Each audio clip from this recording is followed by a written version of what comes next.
amigos, qué emoción podernos encontrar hoy en este espacio espiritual. Recuerda que no siempre podemos cambiar la actitud de los demás, pero podemos elegir no entrar en su juego. Así que te invito para que tengas hoy la mejor actitud posible. Recuerda, es tu elección. Hoy el Evangelio está tomado precisamente de San Mateo en el capítulo 21, versículo del 23 al 27. Es interesante porque Jesús está en el templo y se acercan los miembros del Sanedrín para cuestionar su autoridad. ¿Con qué autoridad haces todo esto? ¿Quién te ha dado semejante autoridad? Qué interesante. Ellos notaban que Jesús era un hombre con gran autoridad, autoridad en sus palabras como también autoridad en sus acciones.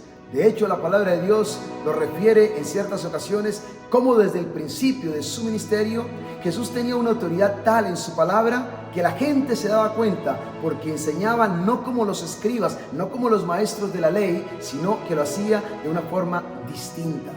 Estos hombres, miembros del Sanedrín, si bien notan la autoridad de Jesús, sin embargo, quieren conocer la autenticidad, la fuente, de dónde viene esa autoridad. Lo interesante es que Jesús no cae en el juego que ellos le quieren proponer y les responde con una contrapregunta. ¿Por qué? Porque la autoridad de Jesús, él bien lo sabía, venía de Dios, era la autoridad misma de Dios. Sus palabras y acciones milagrosas eran irrefutables. Simplemente que no solamente él conocía la intención de la pregunta, sino la intención del corazón de estas personas, y sabía que de una u otra forma ellos no querían reconocer esa autoridad. Pero al final, quienes pierden son ellos. ¿Por qué? Porque la autoridad de Jesús era una autoridad para hacer bien, era una autoridad para sanar, era una autoridad para liberar, era una autoridad para servir, era una autoridad para hacer al hombre libre, para anunciarle al ser humano una buena noticia. Hoy yo quisiera que tú y yo no cuestionáramos la autoridad de Jesús, y no solamente no cuestionarla, sino reconocerla y sobre todo aceptarla. Y más que eso, hoy yo quisiera invitarte para que también le digas a Jesús que use esa autoridad en favor de tu vida.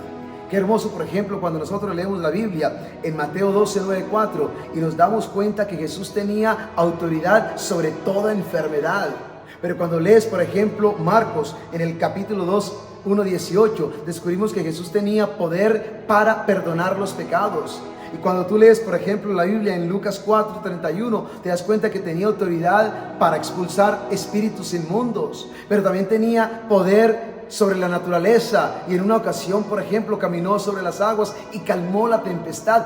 Esta es la autoridad de Jesús, autoridad sobre toda enfermedad, sobre todo pecado, sobre todo espíritu que nos pueda estar sometiendo, sobre cualquier situación o tempestad que estemos atravesando. Hoy quisiera decirte a ti, hermano querido, hermana querida, que Jesús tiene autoridad para tocar tu vida. Jesús tiene autoridad para poner tus pasos en un nuevo sendero. Jesús tiene autoridad para transformar todo aquello que de una u otra manera hoy te está esclavizando, todo aquello que de una u otra manera hoy te está robando la alegría de la vida. Hoy quisiera invitarte para que le pidas a Jesús que su autoridad se haga real en tu vida, que esa autoridad de Jesús que Él quiere ejercer en favor de ti, hoy lo puede hacer el Señor. Simplemente ríndete ante Él, no cuestiones la autoridad de Jesús, simplemente sométete a esa autoridad y deja que por el poder que viene de Él, por el poder de su palabra, por el poder de sus acciones, porque es Dios mismo actuando, hoy puedas experimentar en tu vida sanidad, liberación, y sobre todo esa paz que sobrepasa todo entendimiento humano. No importa cuál es tu tempestad en el día de hoy, Jesús puede calmar esa tempestad. Jesús tiene poder incluso sobre la misma naturaleza. Así que ánimo, pon tu confianza en el Señor, confía en Él y vas a ver que nunca vas a quedar defraudado. El Señor es tu mejor porción, el Señor es tu heredad, el Señor es tu regalo. Recíbelo en el día de hoy y recibirás la autoridad de Él sobre tu vida. Sométete a esa autoridad y deja que la bendición de Dios descienda sobre ti y sobre todos los tuyos. Y que Dios te bendiga ahora y siempre con su gracia, con su poder y con su amor. En el nombre del Padre, del Hijo y del Espíritu Santo. Amén.